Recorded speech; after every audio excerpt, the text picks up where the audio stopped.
Ó, ganhar um processo trabalhista é sem dúvida uma vitória e tanto. Mas assim que a poeira baixa, sempre fica aquela pergunta na cabeça, né? Ok, e agora? Bom, hoje vamos seguir juntos o rastro do dinheiro, desvendando cada etapa, desde aquele ganhei do juiz até o momento em que o dinheiro de fato cai na conta. Essa é a pergunta de R$ 1 milhão, não é mesmo? E a resposta, bom, ela não é um simples amanhã. A decisão do juiz, na verdade, não é a linha de chegada, é o tiro de largada para uma nova fase do processo. Vamos entender que fase é essa? E aqui está o ponto-chave. A vitória num processo confirma o direito, mas ainda não garante o dinheiro na hora. O que acontece é que o processo se divide em duas grandes etapas a partir daqui. Primeiro, a gente tem a liquidação, que é para transformar esse direito em um número exato. E depois vem a execução, que é para transformar esse número em pagamento de verdade. Nossa primeira parada, então, é a fase de liquidação. Pode pensar nela como a hora de fazer as contas, sabe? É aqui que a gente deixa todas as estimativas de lado para descobrir o valor exato, centavo por centavo, da dívida. E olha, aqui tem um detalhe que surpreende muita gente. Aquele valor que foi discutido lá no início do processo era só uma estimativa.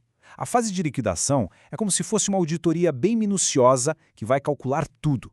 Horas extras, férias que não foram tiradas, adicionais. É o momento de colocar tudo na ponta do lápis para chegar no valor real e final.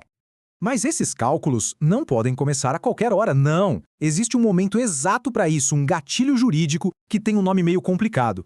Trânsito em julgado. Parece difícil, mas a ideia por trás dele é bem simples.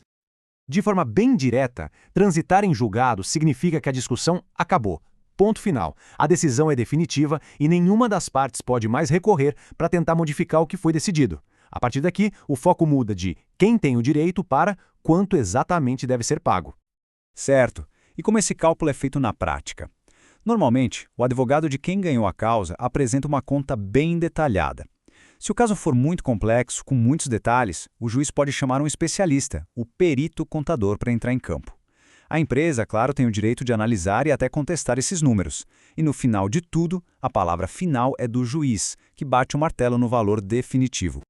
Ok, o valor foi calculado, as possíveis disputas foram resolvidas. Agora a gente chega no momento crucial, a hora de tornar esse número oficial, com carimbo da justiça. Esse tal carimbo oficial tem um nome: homologação da liquidação.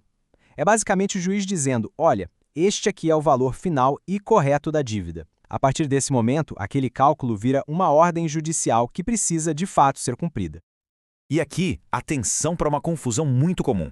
A homologação ainda não é o dinheiro na conta. Pense nela como a fatura final sendo emitida oficialmente. Ela fixa o valor e dá ao juiz autoridade para só então ordenar o pagamento. É um passo indispensável. Com a dívida oficializada, o devedor recebe a ordem para pagar. E aí o relógio começa a correr. O prazo legal costuma ser bem curto, viu? Geralmente são apenas 48 horas para que o pagamento seja feito de forma voluntária.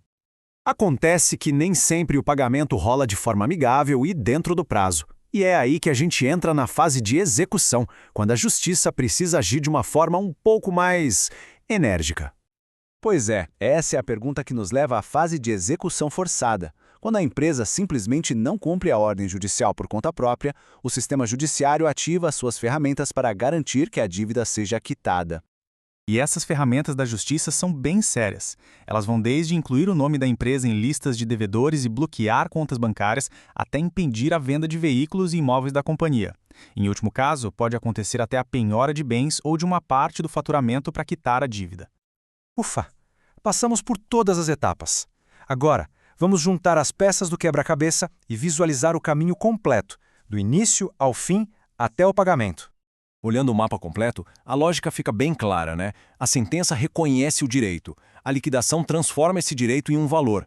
A homologação oficializa esse valor.